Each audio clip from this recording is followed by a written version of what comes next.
മാംഗല്യം. ഇരുവരും ആഹാരമൊക്കെ കഴിച്ച് ഉറങ്ങാൻ കിടന്നെങ്കിലും എന്തോ ആ രാത്രിയിൽ ജാൻവിക്ക് ഉറക്കം വന്നതേയില്ല. ജഗൻ ഉറങ്ങി ഏറെ നേരം കഴിഞ്ഞിട്ടും അവൾ വലങ്കൈ കൊണ്ട് തന്റെ വയറിൽ മൃദുവായി തലോടി. മെല്ലെ മെല്ലെ. പിന്നെ എപ്പോഴോ ആണ് ഉറങ്ങിയത്. രാവിലെ ജഗൻ ഉറങ്ങി എഴുന്നേൽക്കുമ്പോൾ ഒരു കൈ വയറിലേക്ക് ചേർത്ത് വെച്ചുകൊണ്ട് ഒരു സൈഡ് തിരിഞ്ഞ് കിടന്നുറങ്ങുന്നവളെയാണ് കാണുന്നത്. അവന് വല്ലാത്ത വാത്സല്യം തോന്നിപ്പോയി അവളോട്. അവളുടെ നെറ്റിയില് മൃദുവായി ഒന്ന് ചുണ്ടു ചേർത്തുകൊണ്ട് ജഗൻ ഫ്രഷായി തിരികെ ഇറങ്ങി വന്നു. ശേഷം ബ്രേക്ക്ഫാസ്റ്റിന് ഇരുവർക്കുമായി സാൻഡ്വിച്ച് ഉണ്ടാക്കി വെച്ചു. അവൻ കഴിച്ചുകൊണ്ട് നേരെ ഓഫീസിലേക്ക് പോകാൻ തയ്യാറായി ഇറങ്ങി. ഏകദേശം 9 മണിയായപ്പോഴാണ് ജാൻവി ഉറക്കം എണീറ്റത്.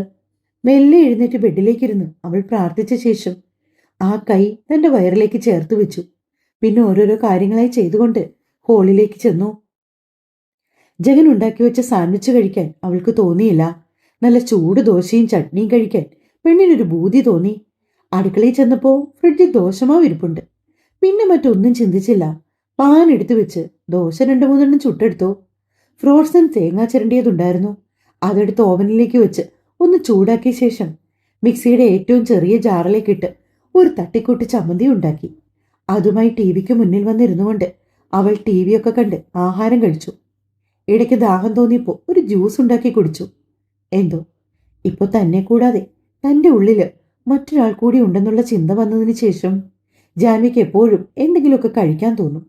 ഇനി അഥവാ തോന്നിയില്ലെങ്കിൽ പോലും അവളായിട്ട് തന്നെ എന്തെങ്കിലുമൊക്കെ കഴിക്കാൻ ശ്രമിക്കും. അന്നത്തെ ദിവസം മുഴുവനും പെണ്ണ് ചിന്തിച്ചത് തന്റെ കുഞ്ഞിനെ കുറിച്ചായിരുന്നു. വൈകിട്ട് ജഗം വന്നപ്പോൾ തന്നെ അവർ രാത്രിയിലേക്കുള്ള ആഹാരമൊക്കെ കഴിച്ച ശേഷം പെട്ടെന്ന് തന്നെ ഉറങ്ങാൻ കിടന്നു. മറ്റൊന്നും കൊണ്ടല്ല, മാണിക്യമംഗലത്തേക്ക് അതിരാവിലെ തന്നെ പുറപ്പെടണം. ഏകദേശം 1 മണിക്കൂറിന് മുകളിൽ യാത്രയുണ്ട് അവരുടെ അപ്പാർട്ട്മെന്റിൽ നിന്നും അവിടേക്ക്. പിന്നെ രാവിലെ മാണിക്യമംഗലത്തെ കുടുംബക്ഷേത്രത്തിൽ വെച്ച് ജഗന് വേണ്ടി പ്രത്യേക പൂജയും വഴിപാടുകളും ഒക്കെയുണ്ട്. അതൊക്കെ ഏകദേശം 7 മണിയോടെ തന്നെ തുടങ്ങും. അപ്പോഴേക്കും അവർ ഇരുവരും അവിടെ ഉണ്ടാകണം. പാർവതി ഇരുവരെയും ഫോൺ വിളിച്ച് പ്രത്യേകം പറഞ്ഞതാണത്. അതുകൊണ്ട് തന്നെ വെളുപ്പിന് 5 മണിക്ക് അലാറം വെച്ചിരുന്നു അവർ. ജാൻവിക്ക് ബെഡിൽ നിന്ന് എഴുന്നേക്കാനൊക്കെ വല്ലാത്തൊരു മടിയും ക്ഷീണവുമായിരുന്നു. പക്ഷേ ജഗൻ അവളെ ഒരുവിധം വിളിച്ചുണർത്തി. ഫ്രഷായി ഒരു ബേണ്ട് ഓറഞ്ച് കളറിലെ അനാർക്കലിയായിരുന്നു ജാൻവിയുടെ വേഷം. ഫ്രണ്ടിലും സ്ലീവിലും അത്യാവശ്യം നല്ല ഹെവി വർക്കുകളൊക്കെ ചെയ്ത ഒരു എലഗൻ ലുക്ക് കൊടുക്കുന്ന അനാർക്കലി. കഴുത്തിൽ കിടക്കുന്ന നൂല് പോലെയുള്ള മാലയും അതിന്റെ തുഞ്ചത്തെ താലയും കഴുത്തിലൂടി അലസമായി ഇട്ടിരിക്കുന്ന ഷാളും. ഇരു കൈകളിലും പച്ച നിറത്തിലെ ചെറിയ കമ്പിവളകൾ ഇട്ടിട്ടുണ്ടവൾ. കാതിൽ പച്ചക്കല്ല് പതിപ്പിച്ച വലിയ ഇയറിങ്സും മുഖത്ത് അല്പമാത്രം ചമയങ്ങളും നെറ്റിയിൽ ഒരു കുഞ്ഞു കറുത്ത പൊട്ടും അതരങ്ങളിൽ ലൈറ്റായി ലിപ്സ്റ്റിക്കും. അത്രയുമൊക്കെ ആയപ്പോഴേക്കും അവളുടെ ഒരുക്കം പൂർത്തിയായി. ഒരു പച്ച ഷർട്ടും ഗോൾഡൻ കരിയുള്ള മുണ്ടുമാണ് ജഗന്റെ വേഷം. ഇരുവരുടെ ഒരുക്കം പൂർത്തിയായതോടെ അവർ മാണിക്യമംഗലത്തേക്ക് പോകാൻ തയ്യാറായി. ഏകദേശം 6:45 അവർ മാണിക്യമംഗലത്ത് എത്തിച്ചേർന്നിരുന്നു. കുറച്ചേറെ നാളുകൾക്ക് ശേഷമുള്ള വരവായതുകൊണ്ട് തന്നെ ജഗൻ അവിടെ മാകിയൊന്ന് ചുറ്റി നടന്നു. അവർ വന്നുവെന്നറിഞ്ഞതും ക്ഷേത്രത്തിലേക്ക് പോകാൻ റെഡി ആയിക്കൊണ്ടിരുന്ന പാർവതി ധൃതിയിൽ ഓടി ഉമ്മറത്തേക്ക് വന്നു. ജഗനെ കണ്ടതും അവർ ഓടി വന്നവനെ കെട്ടിപ്പിടിച്ചു. മോനെ. പിന്നെ മെല്ലെ അവനെ കവളിൽ കൈവച്ചു. Happy birthday. അത് പറയുമ്പോഴാണ് ജാൻവി ഓർക്കുന്നത് താൻ ഇത്ര നേരമായിട്ടും അവനെയൊന്നും വിഷ് ചെയ്തില്ലല്ലോ എന്ന്. അവൾക്ക് എന്തോ ഒരു വല്ലായ്മ തോന്നി ജഗന്റെ മുഖത്തേക്ക് നോക്കാൻ. സത്യത്തിൽ മറന്നതല്ല. പക്ഷേ ജാൻവി ജഗനെ നോക്കി ഒന്ന് ചിരിച്ചു. വാ ജാൻവി, എന്താ ഇവിടെ തന്നെ നിൽക്കുന്നത്? മോൾ അകത്തേക്ക് വാ. അതും പറഞ്ഞുകൊണ്ട് ജാൻവിയുടെ കയ്യും പിടിച്ച് പാർവതി മാണിക്യമംഗലത്തിന്റെ പടികൾ കയറിയപ്പോൾ ജഗനൊരു ചിരിയോടെയാണ് ആ കാഴ്ച നോക്കി നിന്നത്. പാർവതിക്ക് പിന്നാലെ തന്നെ ആ വീട്ടിലെ ഓരോ അംഗങ്ങളും പുറത്തേക്ക് ഇറങ്ങി വന്നു. പക്ഷേ ജാൻവിയുടെ കണ്ണുകൾ തിരഞ്ഞതത്രയും മിഥുവിനെയായിരുന്നു. മിഥു എവിടമ്മേ? അവൾ പാർവതിയോട് ചോദിച്ചു. അവൾ മുറിയിലുണ്ടാവും. ഇന്ന് ക്ഷേത്രത്തിലേക്ക് വരുന്നില്ലെന്നൊക്കെ പറയുന്നുണ്ടായിരുന്നു. പാർവതി അലസമായി അത് പറഞ്ഞതും ജാൻവി പതിയെ എല്ലാവർക്കും ഇടയിൽ നിന്നും നേരെ മുകളിലേക്ക് നടന്നു. 3-4 പ്രാവശ്യം മിഥുവിന്റെ റൂമിന്റെ വാതിലിൽ തട്ടിയ ശേഷമാണ് അവൾ വന്ന് വാതിൽ തുറന്നത്. പെട്ടെന്ന് ഒട്ടും പ്രതീക്ഷിക്കാതെ ജാൻവിയെ മുൻപിൽ കണ്ടതും മിഥു അതിശയത്തോടെ അവളെ തന്നെ നോക്കി. അതേസമയം മിഥുവിനെ കണ്ട ജാൻവിയുടെ മുഖത്ത് വല്ലാത്തൊരു അമ്പരപ്പായിരുന്നു. അന്ന് താൻ അവസാനമായി ഫ്ളാറ്റിൽ വെച്ച് കണ്ട മിഥുവും തന്റെ മുമ്പിൽ ഇപ്പോൾ നിൽക്കുന്ന മിഥുവും തമ്മിൽ രാവും പകലും പോലെയുള്ള വ്യത്യാസമുണ്ടെന്ന് ജാൻവിക്ക് തോന്നി. വല്ലാതെ കോലം കെട്ട് കവളിൽ എല്ലുകൾ ഉന്തി എപ്പോഴും ഒരു പ്രസാദത്തോടെ മാത്രം കണ്ടിരുന്നവൾ ഇന്നൊരു വല്ലാത്ത അവസ്ഥയിൽ. ജാൻവി പെട്ടെന്ന് തന്നെ മുറിയിലേക്ക് കയറി വാതിലടച്ചു. എന്തു പറ്റി മിതു? എന്താ നിനക്ക് പറ്റിയത്? നിന്റെ മുഖം എന്താ വല്ലാതിരിക്കുന്നേ? ഇവിടെ ആരെങ്കിലും നിന്നെ എന്തെങ്കിലും പറഞ്ഞോ? ഒന്നിനു പിന്നാലെ ഒന്നായി ചോദ്യങ്ങൾ ചോദിക്കുകയാണ് ജാൻവി. ഇല്ല. പിന്നെ എന്താടി പറ്റിയത്? ദേ, ശരീരമൊക്കെ അങ്ങ് വല്ലാതായല്ലോ. നീ ഒരുപാട് ക്ഷീണിച്ചു. എന്തെങ്കിലും വയ്യായിക ഉണ്ടോ? ഇല്ല ജാൻവി, ഞാൻ ഓക്കെയാണ്, മിതു മെല്ലെ പറഞ്ഞു. പക്ഷേ എനിക്ക് തോന്നുന്നില്ലല്ലോ. പെട്ടെന്നാണ് ജാൻവിക്ക് അബിയുടെ കാര്യം ഓർമ്മ വന്നത്. എന്താ മിതു, അബി വല്ലതും പറഞ്ഞോ? ഇല്ല ജാൻവി, ഞാനവനെ ഒരുപാട് തവണ വിളിക്കാൻ ശ്രമിച്ചു. ഏട്ടനോട് ഞാനവനെ മറക്കാമെന്നൊക്കെ പറഞ്ഞെങ്കിലും എനിക്കതിന് കഴിയും തോന്നില്ല ജാൻവി. മറക്കാൻ ശ്രമിക്കുമ്പോൾ കൂടുതൽ മിഴിവോടെ ആ മുഖം മാത്രമാണ് മനസ്സിൽ തെളിഞ്ഞു വരുന്നത്. ഇടർച്ചയോടെ പറഞ്ഞു മിതു. നീ അവനെ വിളിച്ചിട്ട് എന്തായി? എന്തേലും സംസാരിച്ചു? അറിയാനുള്ള ആകാംക്ഷയിൽ ജാൻവി തിരക്കി. ഇല്ല, പക്ഷെ ആദ്യമൊക്കെ ഫോൺ റിങ് ചെയ്യുന്നുണ്ടായിരുന്നു. ഇപ്പോൾ പറയുന്നത് നമ്പർ നിലവിലില്ലെന്നാണ്. മിതു പറഞ്ഞതും ജാൻവി ഒരു ഞെട്ടലോടെ അവളുടെ മുഖത്തേക്ക് നോക്കി. ശേഷം തന്റെ കയ്യിലിരുന്ന ഫോണിൽ നിന്നും അബിയുടെ നമ്പർ ഡയൽ ചെയ്തു. മിതുവിന് ലഭിച്ച അതേ മറുപടി തന്നെയായിരുന്നു ജാൻവിക്കും ലഭിച്ചത്. അതുകൂടിയായപ്പോൾ മിതു കരഞ്ഞുകൊണ്ട് ജാൻവിയുടെ ചുമലിലേക്ക് മുഖം പൂഴ്ത്തി. നോക്ക് മിതു, എന്തായാലും നമുക്കറിയാത്തൊന്നുമല്ലല്ലോ അബിയുടെ വീട്. അവൻ നമ്പർ മാറ്റിയിട്ടുണ്ടെങ്കിൽ നമ്മൾ അവനെ വീട്ടിൽ പോയി കാണും. നീ ഇങ്ങനെ അതോർത്ത് വിഷമിക്കല്ലേ. ജാൻവി അവളെ ആവും പോലെയൊക്കെ മിതുവിനെ സമാധാനിപ്പിച്ചു. ഒരു കാര്യം ചെയ്യ്, നീ വേഗം റെഡി ആയിട്ട് വാ, നമുക്ക് ക്ഷേത്രത്തിൽ പോകണ്ടേ? ഇന്ന് നിന്റെ ഏട്ടന്റെ പിറന്നാളല്ലേ? ജാൻവി ചോദിച്ചതും മിതു അവളുടെ തോളിൽ നിന്നും മുഖം ഉയർത്തി നിറഞ്ഞ കണ്ണുകളോടെ ജാൻവിയെ നോക്കി. പിന്നെ നേരെ ബാത്റൂമിലേക്ക്. ജാൻവി കുറച്ച് ഏറെ സമയം റൂമിലിരുന്നു. ജഗൻ താഴെയാണല്ലോ എന്നോർത്ത് അങ്ങോട്ടേക്ക് നടക്കാൻ തുടങ്ങുമ്പോഴായിരുന്നു ബാൽക്കണിയിൽ നിൽക്കുന്ന ജഗനെ അവൾ കണ്ടത്. പിന്നെ വേഗം ഓടി അവന്റെ അടുത്തേക്ക് ചെന്നു. സോറി ജഗൻ, സത്യമായിട്ടും ഞാൻ വിഷയം മറന്നുപോയി. അവന്റെ മുഖത്തിപ്പോഴും പരിഭവമാണ്. രാവിലത്തെ ആ തിരക്കുകൾ, പിന്നെ വരുമ്പഴി മുഴുവൻ അവൾ ഉറക്കമായിരുന്നു. ജാൻവി നെറ്റി ചൊറിഞ്ഞുകൊണ്ട് ജഗനെ നോക്കി. സോറി. അവൻ അവളെ ചേർത്ത് പിടിച്ചു. അവൾ ചുറ്റുമൊന്ന് നോക്കിക്കൊണ്ട് മെല്ലെ പെരുവിരലിൽ ഉയർന്നു പൊങ്ങി അവന്റെ കവിളിലേക്ക് അതരങ്ങൾ ചേർത്തു. മിതു ഇപ്പോൾ റെഡിയായിട്ടുണ്ടാവും, ഞാൻ അവിടേക്ക് ചെല്ലട്ടെ? അതും പറഞ്ഞുകൊണ്ട് ജാൻവി ജഗന്റെ കൈപ്പിടിയിൽ നിന്ന് നൂർന്ന് മിതുവിന്റെ മുറിയിലേക്ക് കയറി വാതിലടച്ചു. മിതു ഒരു ചുരിദാറൊക്കെ എടുത്തിട്ട് മുടി മാത്രം വാരിക്കെട്ടി ഒരുക്കം പൂർത്തിയാക്കി ജാൻവിക്ക് അടുത്തേക്ക് വന്നു. നോക്കൂ മിതു, നമ്മുടെ മനസ്സിൽ വിഷമമുണ്ടെന്ന് കരുതി അത് മറ്റുള്ളവരെ കാണിക്കേണ്ട ആവശ്യമുണ്ടോ? ജാൻവി ചോദിച്ചപ്പോ മിതു മറുപടി പറയാതെ നിന്നു. മിതുവിന്റെ മുഖത്തെ നിസ്സഹായത കണ്ടപ്പോ ഒരു നിമിഷം ജാൻവിക്കും തോന്നി മിതുവിനോട് അങ്ങനെ ചോദിക്കേണ്ടിയിരുന്നില്ല എന്ന്. ജാൻവി അവളെ സാവധാനം പറഞ്ഞു മനസ്സിലാക്കാൻ ശ്രമിച്ചു. ഇനിയിപ്പോ നീ സങ്കടത്തിലാണെന്ന് ഇവിടെ ആരെങ്കിലും അറിഞ്ഞു കഴിഞ്ഞാൽ അവരതിനെക്കുറിച്ച് ചോദിക്കും. നമ്മൾ എന്തു പറയും? പിന്നെ കുറച്ചു കഴിഞ്ഞാൽ സത്യങ്ങളൊക്കെ അവർ എങ്ങനെങ്കിലും കണ്ടുപിടിക്കും. എന്തിനാണ് നമ്മൾ തന്നെ ആവശ്യമില്ലാത്ത പ്രശ്നങ്ങൾക്ക് വഴിവെട്ടുന്നത്? അതുകൊണ്ട് മര്യാദയ്ക്ക് സാധാരണ മേക്കപ്പ് ഒക്കെ ചെയ്തു വരാറുള്ളത് പോലെ വന്നേ. പറ്റുന്നില്ല ജാൻവി, മിതു ഇടറിയ വാക്കുകളോടെ പറഞ്ഞപ്പോ ജാൻവിക്ക് മനസ്സിലാകുന്നുണ്ടായിരുന്നു മിതു അനുഭവിച്ചുകൊണ്ടിരിക്കുന്ന മാനസിക സംഘർഷം. തൽക്കാലം നീ കുറച്ചു നേരത്തേക്ക് അതൊക്കെ ഒന്നും മറക്ക്. ഞാൻ തിരികെ അങ്ങ് ചെന്നിട്ട് എന്തായാലും പോയി അബിയെ കാണാം. അല്ലാന്നുണ്ടെങ്കിൽ ഞങ്ങൾ തിരികെ പോകുമ്പോൾ നീ കൂടി വാ ഞങ്ങൾക്കൊപ്പം. ഇവിടെ ഇങ്ങനെ ഒറ്റയ്ക്ക് ഇരിക്കുന്നതുകൊണ്ടാണ് നിനക്ക് ഈ ആവശ്യമില്ലാത്ത ചിന്തയും വിഷമവും. എന്തായാലും ഞാൻ അവിടെ ഒറ്റയ്ക്കാ. റിസൾട്ട് വരുന്നതുവരെ നിനക്ക് അവിടെ നിൽക്കാമല്ലോ. ഇനി അത് കഴിഞ്ഞ് ജോലി എന്തേലും നോക്കണമെങ്കിലും അവിടെ അടുത്ത് എവിടെയെങ്കിലും ആകാം. അതാകുമ്പോൾ അവിടെ നിന്ന് വന്നു പോകാമല്ലോ. ഇടയ്ക്ക് എപ്പോഴെങ്കിലും മാണിക്യമംഗലത്തേക്ക് വന്ന് എല്ലാരെയും കണ്ടു മടങ്ങുകയും ചെയ്യാം. ജഗൻ ഓഫീസിൽ പോയാൽ പിന്നെ എനിക്ക് പ്രത്യേകിച്ച് ഒരു പണിയില്ല അവിടെ. മിതു മറുപടിയൊന്നും പറഞ്ഞില്ല. ജാൻവി തന്നെ അവളെ ബെഡിലേക്ക് ഇരുത്തി ലൈറ്റായിട്ട് മുഖമൊക്കെ ഒന്ന് മേക്കപ്പ് ചെയ്ത് അവൾ കിണങ്ങുന്ന ഒരു ലിപ്സ്റ്റിക്കും ഇട്ട് നെറ്റിയിലേക്ക് ഒരു പൊട്ടും കൂടി വെച്ചു കൊടുത്തു. ഇപ്പോൾ എൻ്റെ പഴയ മിഥുവായി, ജാൻവി പറഞ്ഞു. ശേഷം അവരിരുവരും താഴേക്ക് ഇറങ്ങിച്ചെന്നു. ജാൻവിക്കൊപ്പം പടികൾ ഇറങ്ങി വരുന്ന മിഥുവിനെ പാർവതി ഒട്ടൊരു അത്ഭുതത്തോടെയാണ് നോക്കിയത്. കണ്ടോ, ഞാൻ അപ്പോഴേ പറഞ്ഞതല്ലേ അമ്മേ, ഈ കുട്ടി ഒപ്പമില്ലാത്തതാ ഇവളുടെ ഈ വിഷമത്തിൻ്റെ ഒക്കെ കാരണം. പത്മയെ നോക്കിക്കൊണ്ട് പാർവതി പറഞ്ഞതും എല്ലാവരും അത് ശരിവെക്കും പോലെ നിന്നു. PG ക്ലാസ് കഴിഞ്ഞ് വീട്ടിൽ വന്നതിന് ശേഷമാണ് മിഥുവിനി മുറിയടച്ചുള്ള ഇരിപ്പും വല്ലായ്മയും ഒക്കെ. എല്ലാവരും മാറി മാറി കാരണം തിരക്കിയെങ്കിലും അവൾ ആരോടും ഒന്നും വിട്ടു പറഞ്ഞില്ല. പക്ഷെ ഇപ്പോൾ ജാൻവി വന്നപ്പോഴാണ് അവളെ വീണ്ടും പഴയ മിഥുവായി കണ്ടത്. എല്ലാവരും കരുതി ജാൻവിയെ വിട്ടകന്ന് ഇത്രയും ദിവസം നിന്നതിന്റെ വിഷമമായിരുന്നു മിഥുവിനെന്ന്.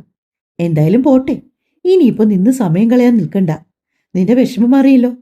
പത്മജ പാർവതിയെ നോക്കി ചോദിച്ചതും അവർ സന്തോഷത്തോടെ തലകുലുക്കി. നടക്കു കുട്ടികളെ ക്ഷേത്രത്തിലേക്ക്. സേതുനാഥൻ പറഞ്ഞതും എല്ലാവരും പുറത്തേക്കിറങ്ങി. ജാൻവിയും ജഗനും മിഥുവും ഒരു കാറിലാണ് ക്ഷേത്രത്തിലേക്ക് പോയത്. ആ സമയം ജാൻവിക്ക് ഓർമ്മ വന്നത് ഇതിനു മുമ്പ് ഒരു പ്രാവശ്യം ജഗന്റെ കയ്യും പിടിച്ച് താൻ ആ ക്ഷേത്രമുറ്റത്ത് വന്നിറങ്ങിയ രംഗമാണ്. അന്ന് തങ്ങൾ മനസ്സുകൊണ്ട് രണ്ട് ദിക്കിലായിരുന്നു. എന്നാലിപ്പോ ഒരേ മനസ്സായി വീണ്ടും പൂർണ്ണ സന്തോഷത്തോടെ ആ മുറ്റത്ത് വന്നിറങ്ങിയിരിക്കുന്നു. ജാൻവിക്ക് സന്തോഷം കൊണ്ട് കണ്ണു തുറന്ന് നിറഞ്ഞു വരുന്നുണ്ടായിരുന്നു. ജഗനവളുടെ വലം കൈയിലേക്ക് കൈ ചേർത്തു. അപ്പോഴേക്കും തന്നെ മാണിക്യമംഗലത്തെ മറ്റംഗങ്ങളും അവിടേക്ക് വന്നിരുന്നു. എല്ലാവരും ഒന്നിച്ചാണ് ക്ഷേത്രത്തിനുള്ളിലേക്ക് കയറിയത്. ജഗന്റെ പിറന്നാളായതുകൊണ്ട് തന്നെ ക്ഷേത്രത്തിലന്ന് അവരുടെ വക അന്നദാനമൊക്കെ ഉണ്ടായിരുന്നു. ക്ഷേത്രത്തിന്റെ തൊട്ടടുത്തുള്ള ഊട്ടുപുരയിൽ വെച്ച് തന്നെയാണ് അന്നദാനം നടക്കുന്നത്. പരിപ്പിന്റെയും വറവിന്റെയും മണം മൂക്കിലടിച്ചപ്പോ ജാൻവിക്ക് വല്ലായ്മ തോന്നിയെങ്കിലും അതൊന്നും കാര്യമാക്കാതെ അവൾ എല്ലാവർക്കും ഒപ്പം മുന്നോട്ട് നടന്നു. ക്ഷേത്രം മുഴുവനും ചുറ്റി നടന്ന് തൊഴുത് നിറഞ്ഞ മനസ്സോടെയാണ് ജാൻവി ക്ഷേത്രത്തിന് പുറത്തേക്ക് ഇറങ്ങി വന്നത്. പിന്നീട് ക്ഷേത്രത്തിൽ നിന്ന് എല്ലാവരും മടങ്ങിയെത്തുമ്പോൾ മാണിക്യമംഗലത്തെ ജഗന് വേണ്ടി പിറന്നാൾ സദ്യ ഒരുക്കുന്നുണ്ടായിരുന്നു. ഏട്ടന്റെ എല്ലാ പിറന്നാളിനും ഇങ്ങനെയാ, ഇവിടെ സദ്യയൊക്കെ ഉണ്ടാകും.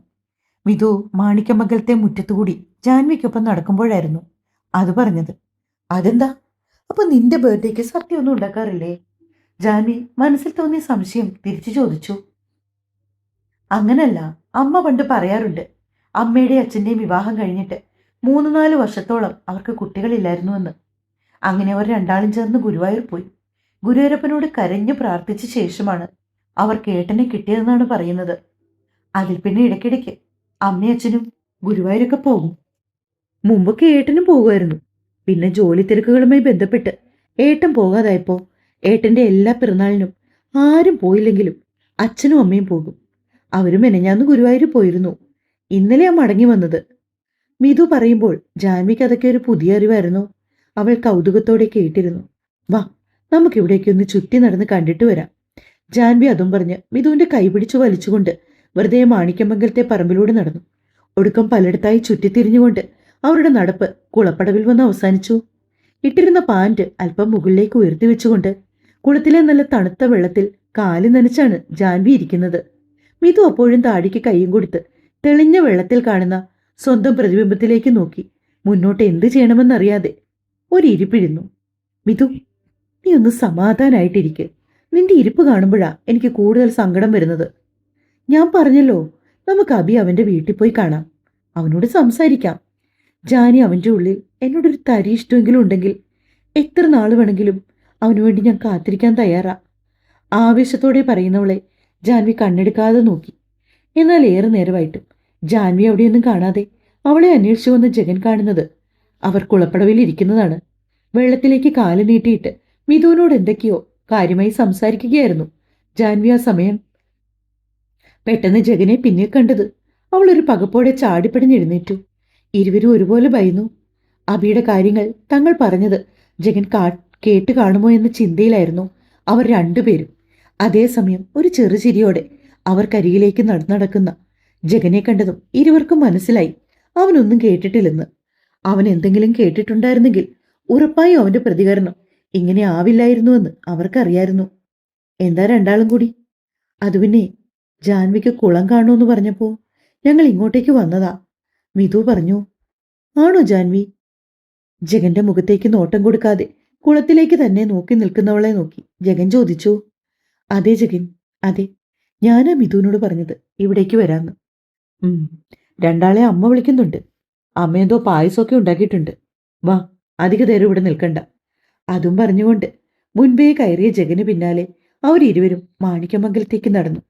അവർ 3 പേരും ഒന്നിച്ച് അകത്തേക്ക് കയറി വരുമ്പോഴേക്കും ലിവിംഗ് റൂമിലെ വലിയ ടേബിളിൽ ഒരു കേക്കൊക്കെ സെറ്റ് ചെയ്തിട്ടുണ്ടായിരുന്നു. പാർവതിയും രാമനാഥനും ചേർന്ന് അതിൽ ഹാപ്പി ബർത്ത്ഡേ ജഗൻ എന്നെഴുതിയിരുന്നു. ജഗൻ പല ആവർത്തി പറഞ്ഞിട്ടുള്ളതാണ് തനിക്ക് ഈ കേക്കൊന്നും വേണ്ടാന്ന്, അതൊന്നും കട്ട് ചെയ്യാൻ അവന് താല്പര്യവുമില്ലെന്ന്. പക്ഷേ പാർവതി അതൊന്നും ഇന്നുവരെ സമ്മതിച്ചു കൊടുത്തിട്ടില്ല. പിന്നെ അമ്മയുടെ സന്തോഷമല്ലേ എന്ന് കരുതി ജഗൻ അവരെ കൂടുതൽ വിലക്കാനും നിന്നിട്ടില്ലെന്നാണ് പറയുന്നത്. ജഗൻ അടുത്തേക്ക് ചെന്നു. ആഹാ, ജഗൻ വന്നല്ലോ.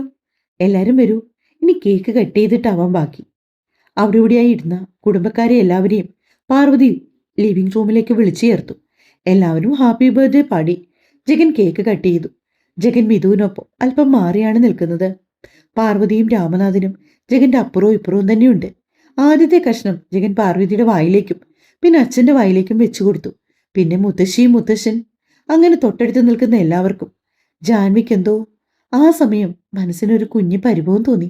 അവൾ അവന്റെ അടുത്തേക്ക് പോകാൻ ശ്രമിച്ചതേയില്ല. എന്നാൽ ജഗന്റെ കണ്ണുകൾ ഇടയ്ക്കൊന്ന് പാളി. ജാൻവി നിൽക്കുന്നിടത്തേക്ക് പോയി. അടുത്തു വരാൻ അവളോട് കൈകൊണ്ട് ആംഗ്യം കാണിച്ചതും അവൾ തല വെട്ടിച്ചുകൊണ്ട് പിന്നിലേക്ക് നിന്നു. പക്ഷെ ആ തിരക്കിനിടയിലും ജഗൻ നടന്ന് അവൾക്കടുത്തേക്ക് വന്നുകൊണ്ട് അല്പം കേക്ക് അവളുടെ വായിലേക്ക് വെച്ചു കൊടുത്തു. അവളും തിരികെ. ശേഷം അവൻ മിഥുവിനും കൊടുത്തു. കുടുംബത്തിലെ ഓരോ അംഗങ്ങളും ജഗന് വാങ്ങിയ ഗിഫ്റ്റുകൾ എടുത്തു കൊടുത്തു തുടങ്ങി. ജാൻവി ഇരു കൈയും മാറിന് കുറുകെ പിണച്ചു കെട്ടിക്കൊണ്ട് അതെല്ലാം സന്തോഷത്തോടെ നോക്കി കാണുകയാണ്. അതേസമയം ജഗൻ കാത്തിരുന്നതത്രയും ജാൻവിയുടെ സമ്മാനത്തിനു വേണ്ടിയാണ്. അപ്പോഴാണ് പാർവതി മുറിക്കകത്തേക്ക് പോയി ഒരു ഗിഫ്റ്റ് ബോക്സുമായി തിരികെ വന്നത്. ഓപ്പൺ ചെയ്ത് നോക്കുമോനെ, എന്നിട്ട് പറ ഇഷ്ടായോന്ന്. പാർവതി അത് പറഞ്ഞതും ജഗൻ ആ ബോക്സ് എല്ലാവരുടെയും മുമ്പിൽ വെച്ച് തന്നെ ഓപ്പൺ ചെയ്തു. ജഗന് വേണ്ടി പാർവതി വാങ്ങിയത് ഒരു ഗോൾഡിന്റെ ബ്രേസ്ലെറ്റ് ആയിരുന്നോ. അവനത് അവന്റെ കയ്യിൽ കെട്ടിക്കൊടുത്തു. നന്നായിട്ടുണ്ട് മോനെ. ആ ബ്രേസ്ലെറ്റ് ചേർന്ന് കിടന്ന അവന്റെ കയ്യിലേക്ക് നോക്കിക്കൊണ്ട് പാർവതി പറഞ്ഞു. ജഗൻ ഒരു ചിരിയോടെ നിന്നതേയുള്ളൂ. പക്ഷെ പെട്ടെന്ന് തന്നെ അവന്റെ മുഖത്തെ ചിരി മാഞ്ഞു. ഒരുപാട് പേര് തനിക്ക് നേരെ കുറെ അധികം സമ്മാനങ്ങൾ വെച്ച് നീട്ടിയെങ്കിലും അവൻ നോക്കിയതത്രയും ജാൻവിയാണ്. അവളും പുഞ്ചിരിയോടെ തന്നെ അവനെ നോക്കി നിൽക്കുകയാണ്. ഇനിയിപ്പോ സദ്യയായി വരുമ്പോഴേക്കും 12 ആവില്ലേ? ഒരു കാര്യം ചെയ്യ്, മോൻ പോയി റൂമിൽ ചെന്ന് റെസ്റ്റ് എടുക്ക്. പാർവതി അതും പറഞ്ഞ് ജഗനെ റൂമിലേക്ക് പറഞ്ഞു വിട്ടു. മുകളിലേക്ക് കയറാൻ തുടങ്ങിയ ജഗൻ ജാൻവിയെ കണ്ണുകൊണ്ട് അടുത്തേക്ക് വിളിച്ചു. മിഥുവിനോട് പറഞ്ഞുകൊണ്ട് ജാൻവി ജഗന്റെ അടുത്തേക്ക് വന്നു. എന്താ ജഗൻ? ഞാൻ മുകളിലേക്ക് പോവാ, അവൻ മെല്ലെ അവളോട് പറഞ്ഞു. ആണോ? ഓക്കെ, ജഗൻ പോയിക്കോ. താൻ വരുന്നില്ലേ? ഞാനെന്തിനാ വരുന്നേ? അടഞ്ഞ ശബ്ദത്തിൽ ജാൻവി തിരികെ ചോദിച്ചതും രൂക്ഷമായൊരു നോട്ടമായിരുന്നു അവന്റെ ഭാഗത്തു നിന്നും അവൾക്ക് ലഭിച്ച മറുപടി. അവൻ അതീവ ദേഷ്യത്തോടെ മുകളിലേക്ക് കയറിയതും അല്പനേരം ചുറ്റിപ്പറ്റി ലിവിംഗ് റൂമിൽ നിന്ന ശേഷം പിന്നാലെ ജാൻവിയും മുകളിലേക്ക് കയറി ചെന്നു. അവൾ മുറിയിലേക്ക് വന്ന് കയറിയതിന്റെ പിന്നാലെ തന്നെ ജഗൻ വാതിൽ ചേർത്തടച്ച് കുറ്റിയിട്ടുകൊണ്ട് വാതിലിലേക്ക് ചാരി നിന്നു. എന്നിട്ട് ജാൻവി ഒന്ന് വശ്യമായി നോക്കി. ഇതെന്താ ഇങ്ങനെ നോക്കുന്നേ? ജാൻവി ചെറുനാണത്തോടെ അവനെ നോക്കി ചോദിച്ചു. എവിടെ എന്റെ ഗിഫ്റ്റ്? അവൻ കൈ നീട്ടിക്കൊണ്ട് അവൾക്കടുത്തേക്ക് വന്നു. ഗിഫ്റ്റോ? അതിന് ഞാൻ ഗിഫ്റ്റൊന്നും വാങ്ങിയില്ല. ദേ ജാൻവി, ചുമ്മാ കളിക്കല്ലേ, മര്യാദയ്ക്ക് എന്റെ സമ്മാനം തന്നേ. ജഗന്റെ സമ്മാനം അതെങ്ങനെ ഞാൻ ഇപ്പൊ തരുന്നത്? ജാൻവി ചുണ്ടിനടിയിൽ വെച്ച് പുറപുറത്തു. എടോ, താനെന്താ ഈ കിളി പോയതുപോലൊക്കെ സംസാരിക്കുന്നത്? നമ്മുടെ വിവാഹം കഴിഞ്ഞ ശേഷമുള്ള എൻ്റെ ആദ്യത്തെ ബർത്ത്ഡേ അല്ലേ? എന്തായാലും ജാൻവി എനിക്ക് വേണ്ടി എന്തെങ്കിലും വാങ്ങിയിട്ടുണ്ടാവും, എനിക്കറിയാം. ജഗൻ അത്രയും ആത്മവിശ്വാസത്തോടെയാണ് ജാൻവിയോട് പറയുന്നത്. ജഗൻ, ഞാനൊരു കാര്യം പറയട്ടെ. സത്യം പറഞ്ഞാലേ ഞാനൊന്ന് പുറത്തുപോയത് ജഗന് ഗിഫ്റ്റ് വാങ്ങാൻ വേണ്ടിയാ. പക്ഷെ അന്നെനിക്ക് വല്ലാത്ത തലവേദനയുണ്ടായി. പകുതി വഴിക്ക് വെച്ച് പിന്നെ അത് വാങ്ങാതെ ഞാൻ തിരികെ വന്നു. പിന്നീട് വാങ്ങാമെന്ന് വിചാരിച്ചു, പക്ഷെ ആ കാര്യം മറന്നുപോയി. ജാൻവി പറഞ്ഞപ്പോൾ ജഗൻ അവളെ വല്ലായ്മയോടെ നോക്കി. ശേഷം ഒന്നും മിണ്ടാതെ പോയി ബെഡിലേക്കിരുന്നു. അവന്റെ ആ ഇരിപ്പും പിണക്കവും ഒക്കെ കാണുകെ ജാൻവിക്ക് ചിരി വരുന്നുണ്ട്. എങ്കിലും ചിരി കടിച്ചു പിടിച്ചവൾ അവന്റെ അടുത്തേക്ക് ചെന്നിരുന്നു. ശേഷം മെല്ലെ ആ തോളിൽ കൈവച്ചു. നോക്ക്, നമ്മൾ തിരികെ ഫ്ലാറ്റിൽ എത്തിയതിനു ശേഷം ഉറപ്പായിട്ടും ഞാൻ ജഗനൊരു സർപ്രൈസ് ഗിഫ്റ്റ് തരും, പോരെ? ഇനി എന്തിനാ സർപ്രൈസ് ഗിഫ്റ്റ്? ഗിഫ്റ്റൊക്കെ പെരുന്നാളിൻ്റെ അന്നല്ലേ തരേണ്ടത്? ഇനി താൻ പോയി വാങ്ങി വന്നു, എനിക്കൊന്നും വേണ്ട. ജഗൻ അത്രയും പറഞ്ഞ് അവളുടെ കൈ തട്ടി മാറ്റിക്കൊണ്ട് മുറി തുറന്ന് പുറത്തേക്കിറങ്ങിയപ്പോൾ അവന്റെ ആ പരിഭവം കാണിക്കലിൽ ചിരി വന്നുപോയി ജാൻവിക്ക്. തുടരും. അടുത്ത പാട്ടില് ഗിഫ്റ്റ് കൊടുക്കട്ടല്ലേ? കഥ വായിച്ചിട്ട് ഇഷ്ടമായെങ്കിൽ ദയവ് ചെയ്ത് നിങ്ങൾ നിങ്ങളുടെ അഭിപ്രായം പറയാൻ മറക്കല്ലേ.